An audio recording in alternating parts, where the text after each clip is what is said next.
ಇರ್ತದ. ಆ 1 ಎಕರೆ ಹೊಲಕ್ಕಾಗಿ ಗಂಡನ ಮಾತು ಕೇಳಿ ಕೋರ್ಟಿಗೆ ಕೇಸು ಮಾಡ್ತಾಳ ಅಣ್ಣನ ಮ್ಯಾಗ ಹೊಲಕ್ಕಾಗಿ. ಅಂತಂದ್ರೆ ಎಲ್ಲಿ ಹೋಯ್ತಮ್ಮ ನಿನ್ನ ಸಂಬಂಧ? ಅಣ್ಣ ಅನ್ನುವ ಸಂಬಂಧ ಸತ್ತು ಹೋಯಿತೇನು ನಿನ್ನಲ್ಲಿ? ಬರೀ ವರ್ಷಕ್ಕೊಮ್ಮೆ ಒಂದು 10 ರೂಪಾಯಿ ಕೊಟ್ಟು ರಾಖಿ ಕಟ್ಟಿದರೆ ದೊಡ್ಡ ಸಂಬಂಧ ಅಲ್ಲ. ಬಂಧನ ಅಂತಂದ್ರೆ ಆ ಬಂಧನ ಸಾಯುವ ತನಕ ಸಂಬಂಧ ಕೆಟ್ಟಿರಬಾರದು. ಇದು ರಕ್ಷಾಬಂಧನ. ನಮ್ಮಣ್ಣ ನನ್ನನ್ನು ರಕ್ಷಣೆ ಮಾಡಿದಾನೆ. ಗಂಡನ ಮನೆಗೆ ಬರುತ್ತಕ ನನ್ನನ್ನು ರಕ್ಷಣೆ ಮಾಡಿದಾನೆ ನನ್ನ ಅಣ್ಣ. ಅವನಿಗೆ ಆರತಿಯನ್ನು ಎತ್ತಬೇಕು. ಅವನಿಗೆ ವಿಜಯದ ಸಂಕೇತದ ಕುಂಕುಮವನ್ನು ಹಚ್ಚಬೇಕು. ವಿಜಯದ ಸಂಕೇತ. ನಮ್ಮಣ್ಣ 4 ಮಂದಿಯೊಳಗೆ ಯಾವತ್ತೂ ಜಯವನ್ನು ಸಾಧಿಸಲಿ. ನಮ್ಮಣ್ಣ ಹಾದಿ ಹಿಡಿದು ಬಂದರ 100,000 ಮಂದಿ ನಮ್ಮಣ್ಣನಿಗೆ ಸಲ್ಯೂಟ್ ಹೊಡಿಬೇಕು. ನಮ್ಮಣ್ಣನಿಗೆ ನಮಸ್ಕಾರ ಅನ್ನಬೇಕಂತ ಹರಸು. ನಿನ್ನಣ್ಣನಿಗೆ ಆಶೀರ್ವಾದ ಮಾಡು. ನಿನ್ ತವರು ಮನೆಯಲ್ಲಿ ಇದ್ರೂ ಕೂಡ ನನ್ನ ತವರು ಮನೆ ಇತಿಹಾಸವನ್ನು ನಿರ್ಮಾಣ ಮಾಡಲಿ. ನನ್ನ ತಾಯಿ, ನನ್ನ ತಂದೆ, ನಮ್ಮ ಅಣ್ಣ, ನಮ್ಮ ತಮ್ಮ ಎಲ್ಲರೂ ಒಂದೇ ರೀತಿಯೊಳಗೆ ಪ್ರೇಮದಿಂದ ಬದುಕಲಿ ಅಂತ ಆಶೀರ್ವಾದ ಮಾಡಮ್ಮ. ಹೆಣ್ಣು ಮಗಳು ಅಂತಂದ್ರೆ ದೇವರಂತ ತಿಳ್ಕೊಂಡಾರ ನಿನ್ನ ತವರು ಮನೆಯವರು. ಹೆಣ್ಣು ಮಗಳು ನೀನು ಕೇವಲ ಸೀರೆಯನ್ನು ಒಯ್ಯಕ್ಕೆ ಬರಬೇಡ, ಕೇವಲ ಬಂಗಾರ ಒಯ್ಯಕ್ಕೆ ಬರಬೇಡ, ಕೇವಲ ಆಸ್ತಿಯಲ್ಲಿ ಪಾಲು ಕೇಳಕ್ಕೆ ಬರಬೇಡ. ನಿನ್ನ ಮನೆ ನಿನ್ನನ್ನು ಬೆಳೆಸಿದ ಆ ಸಾಕಿದ ಗೂಡು, ನಿಮ್ಮಣ್ಣ ನಿಮ್ಮ ತಂದೆ ಕಟ್ಟಿದ ಆ ಗೂಡು ಏನದ, ನೀನು ಬೆಳೆದ ಮನೆ ಏನದ, ಆ ಮನೆಗೆ ಬಂದು ಆಶೀರ್ವಾದ ಮಾಡಲಿಕ್ಕೆ ಬಾರಮ್ಮ. ಈ ಮನೆ 1000 ವರ್ಷ ಬದುಕಲಿ ಅಂತ ಆಶೀರ್ವಾದ ಮಾಡಕ್ಕೆ ಬಾ. ನ್ಯಾಯ ಮಾಡಕ್ಕೆ ಬರಬೇಡ. ಅಣ್ಣನೂ ಕೂಡ ಹಂಗ ಇರಬೇಕು. ನಮ್ಮ ತಂಗಿ ಅಂತಂದ್ರ ನನ್ನ ದೈವ ಇದ್ದಂಗ, ನನ್ನ ತಂಗಿ ಅಂತಂದ್ರೆ ನನ್ನ ದೈವ ಇದ್ದಂಗ. ನನ್ನ ತಂಗಿ ಇಲ್ಲ ಅಂತಂದ್ರೆ ನಾನು ಇಲ್ಲ ಅಂತ ತಿಳ್ಕೊಂಡ ಅಣ್ಣ ತಂಗಿಯ ಸಂಬಂಧ ಹೆಂಗಿರ್ಬೇಕಂತಂದ್ರೆ ಅದು ಪ್ರೇಮದ ಸಂಕೇತ, ಅದು ವಿಜಯದ ಸಂಕೇತ. ಅಲ್ಲಿ ಅಣ್ಣನ ತಂಗಿಯ ಕಣ್ಣೊಳಗೆ ನೀರು ಬಂದ್ರೆ ಇಲ್ಲಿ ಅಣ್ಣನ ಹೃದಯಕ್ಕೆ ಗೊತ್ತಾಗಬೇಕು, ನನ್ನ ತಂಗಿ ಯಾಕೋ ಅಳ್ಳಾಕತ್ತಾಳ. ಎಷ್ಟು ಸಾಧ್ಯ ಆಗ್ತದೆ ಅಷ್ಟು ತಂಗಿಯ ಸಂಸಾರದ ಮೇಲೆ ನಮ್ಮ ಪ್ರೇಮದ ಕಣ್ಣಿರಬೇಕು. ಆಕೆಯನ್ನು ರಕ್ಷಣೆ ಮಾಡುವ ಭಾರವನ್ನು ಹೊರಬೇಕು ಅಣ್ಣ ಆದವ. ಒಬ್ಬ ಅಣ್ಣ, ಒಬ್ಬ ತಂಗಿ ತವರು ಮನೆಗೆ ಬಂದಿದ್ಲು. ತಂಗಿಯ ಮನೆಯಲ್ಲಿ ಭಾಳ ಬಡತನ. ಗಂಡ ಹ್ಯಾಂಡಿಕ್ಯಾಪ್ಟ್ ಇದ್ದ. ಕಾಲ ಕೈಯ ಮಧ್ಯದಲ್ಲಿ ಅವನಿಗೇನೋ ಆಗಿತ್ತು. ಈ ಏನೋ ಅಂತಿರಲ್ಲ, ಅದಕ್ಕೆ ಅರ್ಧಂಗಿ ಅಂತಿರಲ್ಲ, ಅದು ತೊಂದರೆಯಾಗಿ ಪಾಪ 3-4 ಮಂದಿ ಮಕ್ಕಳು, ಸಣ್ಣ ಮನೆ. ಇವರು ಭಾಳ ದೊಡ್ಡ ಶ್ರೀಮಂತರು, ತವರು ಮನೆಯವರು ಭಾಳ ದೊಡ್ಡ ಶ್ರೀಮಂತರಿದ್ರು. ಕರೆ ಒಬ್ಬ ಆ ನಿನ್ನ ತಂಗಿ ಬದುಕಲಿಕ್ಕೆ ಒಂದಿಷ್ಟು ಸಹಾಯ ಮಾಡಲಿಲ್ಲ ಅಂದ್ರೆ ಆ ನಿನ್ನ ಸಿರಿತನವನ್ನು ತಗೊಂಡು ಏನು ಮಾಡೋದು? ನಿನ್ನ ತಂಗಿಗೆ ಒಂದು ತುತ್ತ ಅನ್ನಕ್ಕೆ ಗತಿ ಇಲ್ಲ, ಅದನ್ನು ನೋಡಿ ನೀ ಸುಮ್ಮ ಕೊಡಿರ್ತಿ ಅಂತಂದ್ರೆ ನಿನ್ನ ಸಿರಿತನಕ್ಕೆ ಏನು ಮಾಡೋದು? ತಂಗಿ ಮನೆ ಬರೋಬ್ಬರಿ ಇತ್ತಂತಂದ್ರೆ ಇರ್ರಿ, ಏನು ತೊಂದರೆ ಇಲ್ಲ. ಆಕೆಗೆ ತೊಂದರೆ ಇದ್ರೆ ಸಹಾಯ ಹಸ್ತವನ್ನು ಮಾಡಬೇಕಲ್ಲ. ಆಕೆ ನೋಡಿದಳು, ನನ್ನ ಗಂಡಗೆ ಆರಾಮಿಲ್ಲ, ನನ್ನ ಗಂಡ ಕಾಲ ನಡೆಯಕ್ಕೆ ಬರಂಗಿಲ್ಲ, ಕೈ ಇಲ್ಲ, ದುಡಿಯಕ್ಕಾಗಂಗಿಲ್ಲ. ತಂಗಿನೇ ದುಡಿದು ಮನೆಯನ್ನು ನಡೆಸಬೇಕು. ಆ ಹೆಣ್ಣು ಮಗಳೇ ಮನೆಯನ್ನು ನಡೆಸಬೇಕಾಗಿತ್ತು. ಎಷ್ಟೋ ಮಂದಿಯಲ್ಲಿ ದುಡಿದು ತಂದೇನಪ್ಪ ಅಂತಂದ್ರೆ ಸಾಗಿಸ್ತಿದ್ಲು. ಕೊನೆಗೊಂದು ದಿನ ಆಕೆಗೆ ಆರಾಮಿಲ್ಲ ಆಯ್ತು ಪಾಪ ಆ ತಂಗಿಗೆ, ಆ ಹೆಣ್ಣು ಮಗಳಿಗೆ. ಗಂಡ ದುಡಿಲಾರ್ದವ, ಆಕೆಗೆ ದುಡಿದು ಒಂದು 8 ದಿವಸ ಮಲ್ಕೊಂಡು ಬಿಟ್ಲು. ದವಾಖಾನಿಗೆ ತೋರ್ಸಾಕ ರೊಕ್ಕಿಲ್ಲ. ಅಣ್ಣ ಬರ್ಬೇಕಲ್ಲ, ಇಂಥದ್ರೊಳಗರ ಬಂದು ನೋಡ್ಬೇಕಲ್ಲ, ಬರಲಿಲ್ಲ.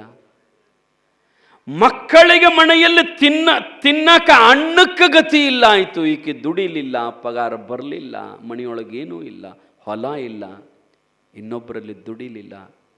ಮನ್ಯಾಗ ಮಕ್ಕಳು, ಯವ್ವ ನಿನ್ನೆ ತಂಗಳ ರೊಟ್ಟಿ ಸಾರ ತಿಂದೇವಿ, ಇವತ್ತು ಏನೂ ಇಲ್ಲ.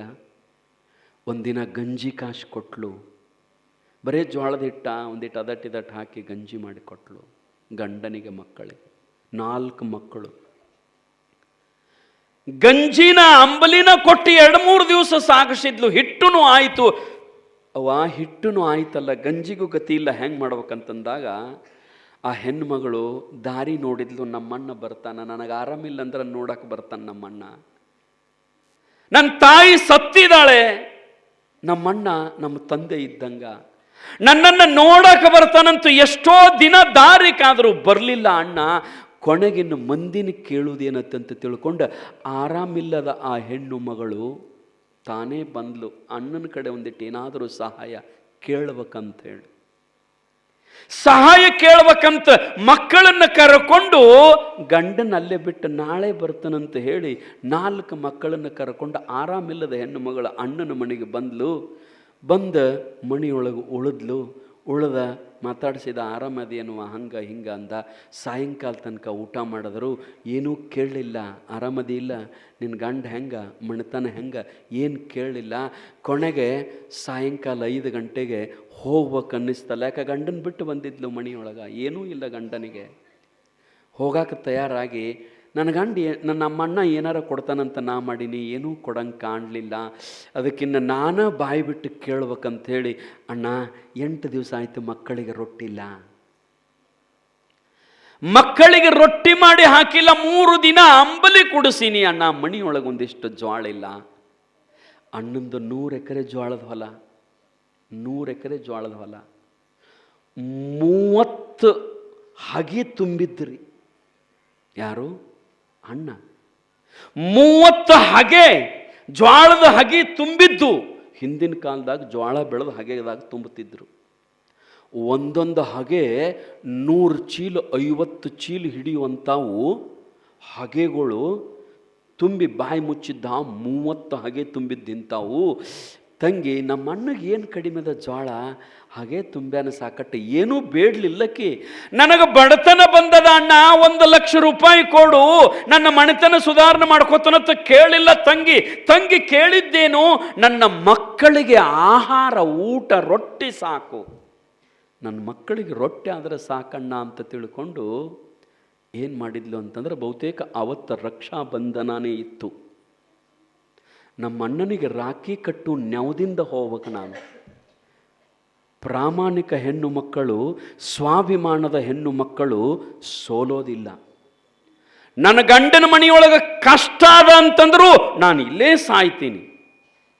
ನನ್ನ ತವ್ರ ಮನೆಗೆ ನಾನು ಸಣ್ಣಕ್ಕೆ ಅಂತ ಹೋಗಂಗಿಲ್ಲ. ತವ್ರ ಮನೆಗೆ ಹೋದಾಗ ನಿಮ್ಮ ಗಂಡನ ಬಗ್ಗೆ ಅಪಮಾನಯುಕ್ತವಾದ ಮಾತುಗಳನ್ನು ಮಾತಾಡಬೇಡ್ರವ. ನಿಮ್ಮ ತವ್ರ ಮನೆಗೇನು ಹೋಗಿರ್ತೀರಲ್ಲ, ನಿಮ್ಮ ತವ್ರ ಮನೆಗೆ ಯಾರಾದರೂ ನಿನ್ನ ಗಂಡನ ಬಗ್ಗೆ ಅಲ್ಲದ್ದು ಮಾತಾಡಿದಾರ ತಡ್ಕೋಬಾರದು. ಯಾಕೆ ಈ ಮಾತು ಇನ್ನೊಮ್ಮೆ ಅಂದಂದ್ರೆ ನೋಡು, ಎಚ್ಚರಲೆ ಹೇಳ್ಬೇಕು ಅವ್ರಿಗೆ. ಯಾಕೆ ನಿನ್ನ ಗಂಡನ ಬಗ್ಗೆ ನಿನ್ನ ಮುಂದೆ ಅಪಮಾನ ಮಾಡಿದ್ರೆ ನೀ ಸುಮ್ಮಕೊಂಡಿರ್ತಿ ಅಂದ್ರೆ ನೀ ಅಂತ ಹೆಂಡತಿ. ಮತ್ತು ನೀನು ಕೂಡ ಇನ್ನೊಬ್ಬರ ಮುಂದೆ ನಿನ್ನ ಗಂಡನ ಅವಹೇಳನದ ಮಾತುಗಳನ್ನು ಮಾತನಾಡಬೇಡ. ಯಾರ ಮುಂದರ ಹೋಗಿ ಅಂತಿರ್ತಾರೆ, ಅವ್ರು ಸುಮ್ಮ ಕೇಳ್ತಿರ್ತಾರೆ, ಅಣ್ಣ ಎಲ್ಲಿ ಆದ, ನಿಮ್ಮ ದೋಸ್ತರು, ನಿಮ್ಮ ಗೆಳತಿಯರು, ನಿಮ್ಮ ಸಂಬಂಧ ಮಗ್ಗಲಿದ್ದವರು ಅಣ್ಣ ಎಲ್ಲಿ ಆದ ಅಂತ ಕೇಳಿದ ಕೂಡಲೇ ಒಬ್ಬೊಬ್ರು ಅಂತಿರ್ತಾರ್ರಿ, ಆದ ಗಾವಂಗೆ ತಿತ್ತ, ಈಗ ಗಂಡಗ ಹಿಂತೀನಿ ಅತ್ತಾಳೆ, ಈಗ ಮಾಡಿಟ್ಟಿದ್ನ್ಯಾ ಗಾವಂಗೆ ತಿತ್ತ ತಿಂದು ಹೋಗೇತಿ, ಈಗ ಇನ್ನು ಯಾವಾಗ ಬರ್ತತಿ ಆಂಬಲ್ಲ. ಯವ್ವ, ನಿನ್ನ ಗಂಡನ ಕಿಮ್ಮತ್ತೇನು ಉಳಿತ ತಾಯಿ, ನಿನ್ನ ಗಂಡನ ಕಿಮ್ಮತ್ತೇನು ಉಳಿತ? ನಿನ್ನ ಗಂಡನ ಮರ್ಯಾದೆಯನ್ನು ನೀನ ಕಳೆದ್ರ ಮುಂದೆ ಹೆಂಗ ಇನ್ನೊಬ್ಬರು ಗೌರವ ಯಾರು ಕೊಡ್ತಾರೆ? ನಿನ್ನ ಗಂಡನಿಗೆ ನೀನು ಕಿಮ್ಮತ್ತು ಕೊಡಲಿ. ಅವ ಹೆಂಗನ ಇರ್ಲ್ರಿ, ಅವ ಹುಚ್ಚ ಇರಲಿ, ಕುಡುಕ ಇರಲಿ, ಎಂಥವನ ಇರಲಿ, ಏನೋ ಇರಲಿ, ಗಂಟು ಬಿದ್ದಾನಲ್ಲ ಪಾಲಿಗೆ. ಸಾಧ್ಯ ಆದಷ್ಟು ಅವನು ಸುಧಾರಣೆ ಮಾಡ್ಕೋತ, ಬುದ್ಧಿ ಹೇಳ್ಕೋತ, ಅವನಿಗೇನಾರ ಹೇಳ್ಕೋತ ಬದುಕೋದು. ಬದುಕೋದು. ನಾನು ಇನ್ನು ಹೇಳಿನಲ್ಲ, ಹೇಮರೆಡ್ಡಿ ಮಲ್ಲಮಾಂಬೆಯ ಗಂಡ ಹುಚ್ಚನು ಕೂಡ ಬಾಳೆ ಮಾಡಿದ್ಲು, ಕಡಿತನಕ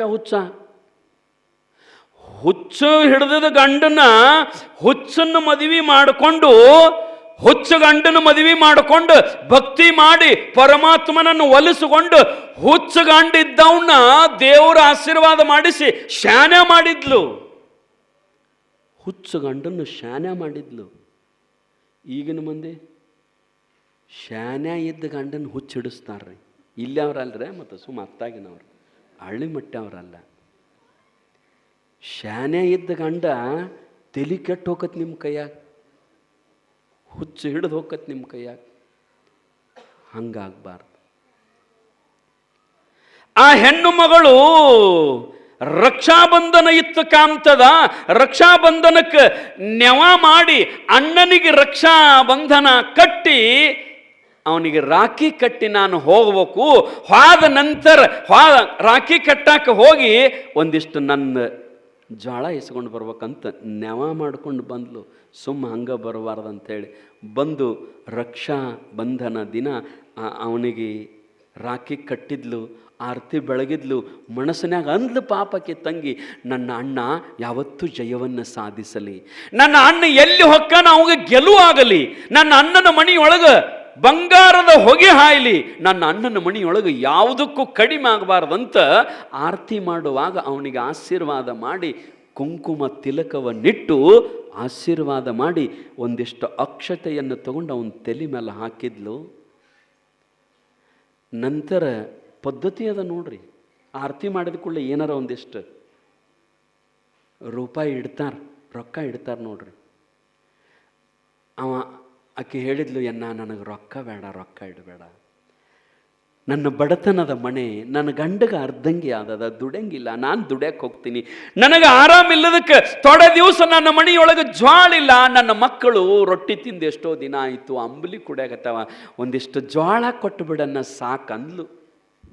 ಆರತಿ ಮಾಡಿ ಜ್ವಾಳ ಕೊಟ್ಟು ಬಿಡು ಸಾಕಣ್ಣ ಅಂತಂದಾಗ ಏನನ್ಬೇಕ್ರಿ, ಅಣ್ಣ 30 ಹಗಿ ತುಂಬ್ಯಾನ, ಆದ್ರೆ ತಂಗಿಗೆ ಅಂದ ಎಲ್ಲ ಜ್ವಾಳ ಆಗ್ಯಾವ ತಂಗಿ, ಮನ್ಯಾಗ ಕಟ್ನ ಕಡ್ದಿನಂದ್ರೆ ಒಂದು ಜ್ವಾಳ ಇಲ್ಲ, ಒಂದು ಜ್ವಾಳದ ಕಾಳಿಲ್ಲ, ಎಲ್ಲಿ ಕೊಡ್ಲಮ್ಮ ನಿನಗೆ ಅಂದ. ಪಾಪ ಪುಣ್ಯಾತ್ಮ ಮಗಿತ್ತಿ ಹೆಣ್ಣು ಮಗಳು ಮತ್ತೊಂದು ಮಾತು ಕೇಳಲಿಲ್ಲ. ಗೊತ್ತಿತ್ತು ಆಕೆಗೆ ಮನೆಯೊಳಗಿಷ್ಟೆಲ್ಲ ಸಿರಿತನ ಇದ್ದರೂ ನಮ್ಮಣ್ಣ ಇಲ್ಲ ಅಂದ್ರೆ ಇನ್ನು ಎಷ್ಟು ಕೇಳಿದ್ರ ಕೊಟ್ಟಾನೇನು ನಮ್ಮಣ್ಣ ಕೊಡಂಗಿಲ್ಲ, ಅವನಲ್ಲಿ ಬುದ್ಧಿ ಅಂತದು ಬಂದದ ಬ್ಯಾಡ ಅಂತ ಹೇಳಿ ಆಯ್ತನ್ನ ನಾನು ಬರ್ತೀನಂತ ತಿಳ್ಕೊಂಡು ಪಾಪ ತನ್ನ ಮಕ್ಕಳನ್ನ ಕರ್ಕೊಂಡು ಚೀಲ ತಗೊಂಡು ಬಗಲಾಗಿಟ್ಟುಕೊಂಡು ಹೊಂಟ್ಲು. ಅಂದ ನೇಮಕ್ಕೆ ಅಂದ, ಏನಂದ ಅಂತಂದ್ರೆ ಇವತ್ತೊಂದು ದಿನ ಇರಬಾರ್ದೇನಂತಂದಾಗ, ಇಲ್ಲ ನಾ ಆರಾಮಿಲ್ಲದ ನನ್ನ ಗಂಡದನ, ನಾನು ಹೋಗಲೇಬೇಕಂತ ತಿಳ್ಕೊಂಡು ಪಾಪ ಹೋದ್ಲು. 4 ದಿವಸ ಬಂದಿರ್ತಾಳ ತಂಗಿ.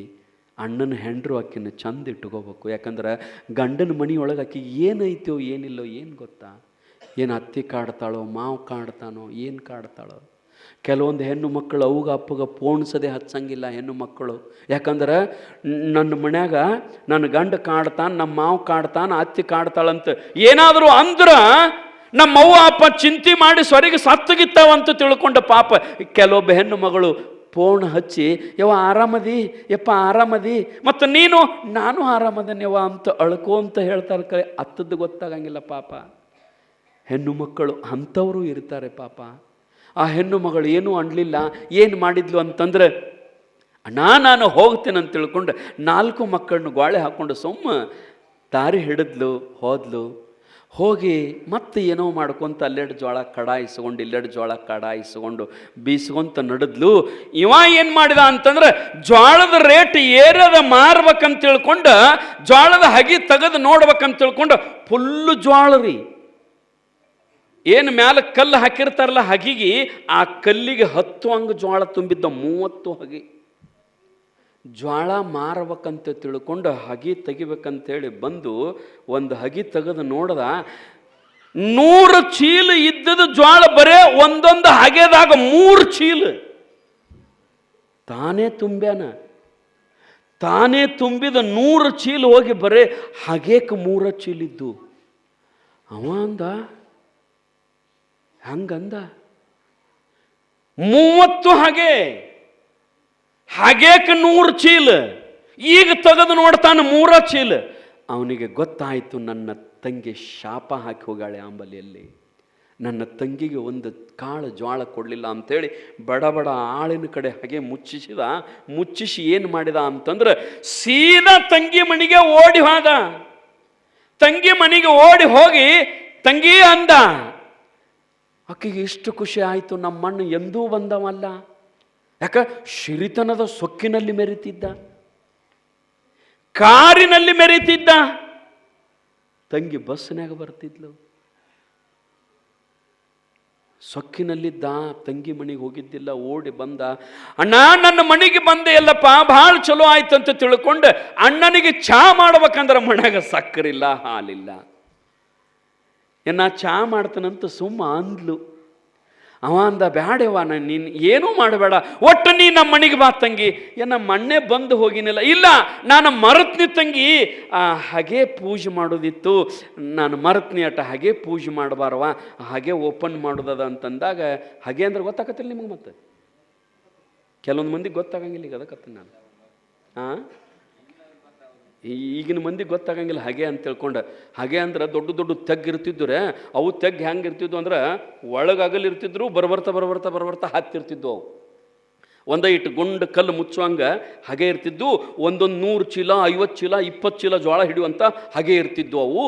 ಅವು ರೋಡ್ನಾಗ ಇರ್ತಿದ್ವು, ಓಣ್ಯಾಗನೇ ಇರ್ತಿದ್ವು, ಯಾರೂ ತಕ್ಕೋತಿದ್ದಿಲ್ಲ. ಅಷ್ಟು ಪ್ರಾಮಾಣಿಕ ಮಂದಿ ಹಿಂದಿನ ಮಂದಿ. ಈಗೆಲ್ಲರೂ ಒಗದು ನೋಡಲ್ಲ ಬೇಕಾರೆ, ರಾತ್ರಿ ಕಾಲಿನಾಗಿರ್ತೈತೆ ಅದು. ಈಗಿನ ಮಂದಿ ಹಿಂಗೆ. ಆಗ ರೋಡ್ನಾಗ ಹಾಗೆ ಇರ್ತಿದ್ದು, ಹಂಗೆ ಬೈಲಾಗ ಆಕಳ ಕಟ್ಟುವಲ್ಲಿ ಅವು ದಡ್ಡಿ ಅಂತ ಇರ್ತಿದ್ದು. ನಮ್ಮ ಹಿರಿಯರು ದಡ್ಡ್ಯಾಗನೇ ಇರ್ತಿದ್ದು, ಅವರೆಲ್ಲ ಹಾಗೆ ಅಲ್ಲೇ ಜೋಳ ಹಾಕ್ತಿದ್ರು. ಯಾರೂ ಒಯ್ತಿದ್ದಿಲ್ಲ ಏನು, ಯಾಕಂದ್ರೆ ಎಲ್ಲರೂ 100 ಚೀಲ ಜೋಳ ಯಾರು ಒಯ್ತಾರೆ? ಒಯ್ಯಂಗೆ ಇಲ್ಲ. ಅಣ್ಣಂದ, ಇಲ್ಲ ತಂಗಿ ಹಾಗೆ ಪೂಜೆ ಮಾಡಿಲ್ಲ, ಬಾಮ್ಮ ಅಂತ ಕರ್ಕೊಂಡು ಬಂದ. ಈಗ ನೀವೆಲ್ಲ ಕಾರ್ ಗಡೆ ಉಪ್ಪು ತಂದು ಪೂಜೆ ಮಾಡ್ತೀರಿ, ಆಗ ಹಾಗೆ ಪೂಜೆ ಮಾಡ್ತಿದ್ರು. ಆದರೂ ನೀವೇನೋ ತಂದರು, ಸೈಕಲ್ ಮೋಟರ್ ತೊಗೊಂಡು ಬರ್ರಿ, ಕಾರ್ ತೊಗೊಂಡು ಬರ್ರಿ, ಟ್ಯಾಕ್ಟರ್ ತೊಗೊಂಡು ಬರ್ರಿ. ನಂದೆಲ್ಲರಿಗೂ ಒಂದು ವಿನಂತಿ ಅದ, ತಂಗಿ ಇದ್ಲು ಅಂದ್ರೆ ತಂಗಿನ ಕರ್ಕೊಂಡು ಬಂದು ಪೂಜೆ ಮಾಡಿಸ್ರಿಪ್ಪ. ಆಕೆಗೊಂದು ಖುಷಿ ಇರ್ತದೆ ತಂಗಿಗೆ. ನಮ್ಮಣ್ಣ ಟ್ಯಾಕ್ಟರ್ ತಂದಾಗ ನನ್ನ ಪೂಜೆ ಕರ್ಕೊಂಡು ಹೋದಂತ ತಿಳ್ಕೊಂಡು ಬಂಗಾರ ಹಾಕಿದಕ್ಕಿಂತಲೂ ಖುಷಿ ಆಕೆಗೆ ತಂಗಿಗೆ. ಅಕ್ಕಿದ್ಲಂದ್ರೆ ಅಕ್ಕನ ಕರ್ಕೊಂಡು ಬಂದ. ಆದ್ರೆ ಆಕೆ ಅಂಥ ಹಾಕಿರ್ಬೇಕಂದ್ರೆ ಹೊಲಕ್ಕೆ ನ್ಯಾಯ ಹಾಕಿಲ್ಲಾರ್ದು ಹಾಕಿರ್ಬೇಕು. ಮತ್ತು ಆಕೆ ಅಂಥ ತಂಗಿರ್ಬೇಕು. ಕರ್ಕೊಂಬರ್ಬೇಕು. ಕರ್ಕೊಂಡು ಬಂದ, ಹೇಳ್ದ ಪೂಜಾ ಮಾಡಿಸ್ತಾನಂತ ತಿಳ್ಕೊಂಡು ಕರ್ಕೊಂಡು ಬಂದ. ನಿಮ್ಗೆ ಹೇಳ್ತಾನೆ, ಮೊದಲು ಹಾಗೆ ತೆಗೆದು ನೋಡಿ ಹೋಗಿದ್ದ. 100 ಚೀಲ ಇದ್ದದ ಹಾಗೆ ಬರೀ 3 ಚೀಲ ಇದ್ದದ ಕಾಳು ನೋಡಿದ್ದ, ಖಾಲಿ ಆದದ್ದು ನೋಡಿದ್ದ. ಆದ್ರೆ ತಂಗಿನ ಕರ್ಕೊಂಡು ಬಂದು ಮನ್ಯಾಗ ಹೆಂಡ್ತಿನ, ಅಣ್ಣನ ಹೆಂಡ್ತಿನ, ತಮ್ಮನ ಹೆಂಡ್ತಿನ, ಬರ್ರಿ ನಮ್ಮ ತಂಗಿ ಹಾಗೆ ಪೂಜೆ ಮಾಡ್ತಾಳೆ ಬರ್ರಿ ಅಂತ ತಿಳ್ಕೊಂಡು ಎಲ್ಲರನ್ನೂ ಕರ್ಕೊಂಡು ಬಂದವು. ಕರ್ಕೊಂಡು ಬಂದು ಏನು ಮಾಡ್ದ ಅಂತಂದ್ರೆ ನೀರ, ವಿಭೂತಿ, ಕುಂಕುಮ, ಊದಿನ ಕಡ್ಡಿ ಎಲ್ಲ ತಂದು ತಂಗಿ ಕೈಲೇ, ಯವ್ವ ನಿನ್ನ ಅಮೃತ ಹಸ್ತದಿಂದ ಪೂಜೆ ಮಾಡ್ಯವ, ನೀ ಪೂಜೆ ಮಾಡಿದಂದ್ರೆ ನಮ್ಮ ಮನೆ ಉಜ್ಜಳಕತ್ತಂತ ತಿಳ್ಕೊಂಡು ಅದನ್ನು ಪೂಜೆ ಮಾಡಿಸಿದ. ತಂಗಿ ಕೈಲೇ, ತಂಗಿ ನೀ ಒಟ್ಟು ಕೈ ಹಚ್ಚ, ನಾ ಎತ್ತುತ್ತನಂತಂದ. ಹಿಂಗ ಕೈ ಹಚ್ಚಿದ್ಲು. ಹಿಂಗ ಎತ್ತಿವಿದ, ಎತ್ತಿವ್ ನೋಡ್ತಾನ ಹಾಗೆ ತುಂಬ್ಯದ. ಮತ್ತ ಹಾಗೆ ತುಂಬ್ಯದ. ಅವ ಅಂದ, ನನ್ನ ತಂಗಿಯ ಮರಮರ ಅಂದದ್ದು, ನನ್ನ ತಂಗಿ ನನ್ನ ಮನ್ಯಾಗ ಕಣ್ಣೀರು ಹಾಕಿ ಹೋದದ್ದು ನನ್ನ ಹಾಗೆ ಖಾಲಿ ಆಗ್ಯದ. ಹಾಗೆ ಖಾಲಿ ಅಂದ್ರೆ ಏನು, ಮಣಿ ಖಾಲಿ ಆದಂಗೆ, ನಮ್ಮ ಮಣಿ ಖಾಲಿ ಆದಂಗೆ. ಅದಕ್ಕೆ ಎಲ್ಲ ಹಾಗೆ ಪೂಜೆ ಮಾಡಿಸಿದ, ತೆಗೆದ. ಅದರೊಳಗೆ ಟ್ಯಾಕ್ಟರ್ ಮಾಡಿ 100 ಚೀಲ ಜೋಳ ಹೇರಿ ಕಳಿಸಿದ. ತಂಗಿ ಮನೆಗೆ 100 ಚೀಲ ಜೋಳ ಹೇರಿ ಕಳಿಸಿದ. ಇದು ಬಾಂಧವ್ಯ ರೀ, ಇದು ಬಂಧನ, ಇದು ಸಂಬಂಧ. ಎಲ್ಲವನ್ನು ಕಳ್ಕೊಂಡ್ರೂ ಸಂಬಂಧವನ್ನು ಕಳ್ಕೋಬಾರ್ದು. ರಕ್ಷಾಬಂಧನ ಅಂತಂದ್ರೇನು? ಬಾಂಧವ್ಯದ ಸಂಕೇತ. ಅಣ್ಣ ನನ್ನ ರಕ್ಷಣೆ ಮಾಡಂತ ಅಕ್ಕಿ ಕಟ್ಟಬೇಕು, ಇವ ಆರ್ತಿ ಮಾಡ್ಬೇಕು. ಹೆಂಗಂತಂದ್ರೆ ನನ್ನ ಅಣ್ಣ ಒಳ್ಳೆ ಜಯವಂತನಾಗಲಿ ಅಂತ ಆಕೆ ಆಶೀರ್ವಾದ ಮಾಡಬೇಕು. ಆ ರೀತಿಯೊಳಗೆ ಬಾಂಧವ್ಯ ಇರಬೇಕು. ಹಂಗೇನಪ್ಪ ಅಂತಂದ್ರೆ, ಜಗತ್ತಿನಲ್ಲಿ ಬಂಧುಗಳಾದವರು ಬಂದು ಉಂಡು ಹೋಗೋರು ಅಟ್ಟ ಅಲ್ಲ, ಮಸ್ತಾಗೈತಿ ನೋಡು ಸಾರ್ ನಿಮ್ಮ ಮನ್ಯಾಗ ಅಂದ ದಿವಸ ಬಂದಂದ್ರೆ ಏನು ಮಾಡೋದ್ರಿ?